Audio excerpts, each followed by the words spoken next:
Bismillahirrohmanirrohim. Assalamualaikum warahmatullahi wabarakatuh. Sampurasun.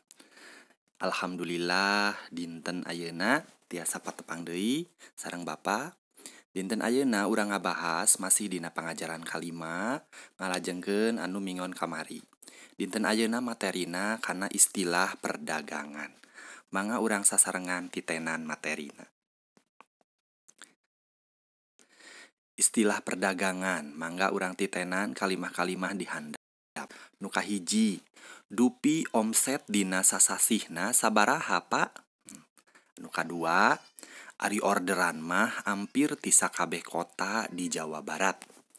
Nu katiluna, Bapak meser ti tatangga di lembur pun biang. Nu kaopatna, sabaraha ratus cilok nu kaical dina sadinten. Nu kalima, kantos diekspor henteu kantong-kantong ieu teh, Pak. Nah, kecap omset, orderan, meser, kaical, jeung diekspor teh kaasup kana istilah perdagangan. Istilah perdagangan nyaeta kecap-kecap anu aya patalina jeung kagiatan dagang atawa jual beli.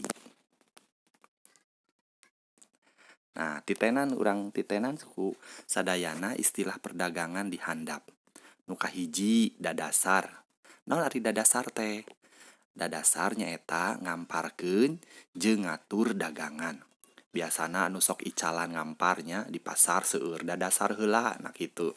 Nu kadua emper.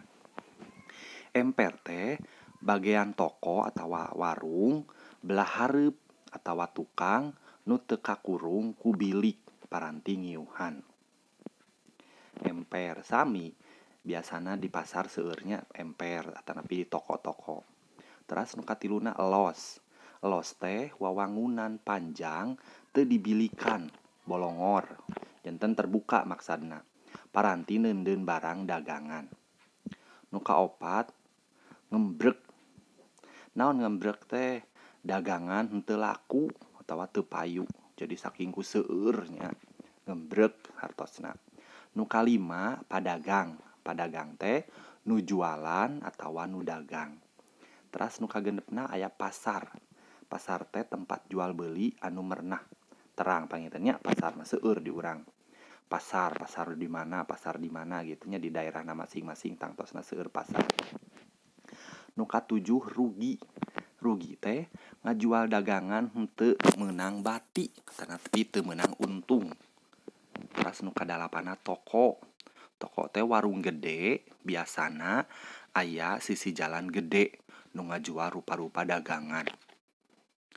Nu kasalapan untung. Untung mah ngajual dagangan meunang paleleuwih tanapi meunang bati tanapi meunang untung. Terus nu kasapuluh warung. Warung wawangunan tempat dagang. Warungnya terang pangintennya warung nu kumaha. Terus ieu aya latihan ku hidep mangga dieusian nu aya di buku paketna atanapi nu teu gaduh buku paket wayahna kedah diserat heula nya. Nah, pigawe kawas conto, tinggal contona. Contona jual. Ari jual teh hartosna nukeurkeun barang kana duit. Teras jantenkeun kalimahna atanapi hidep ngadamal kalimahna tina kata jual. Mang Ahdi ngajual pare ka koperasi.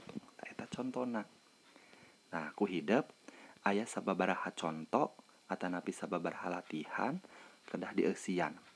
Nu kahijina omset, nu kaduana meuli, nu katiluna order, terasna dagang, produsen, konsumen, nganjuk, ngiridit.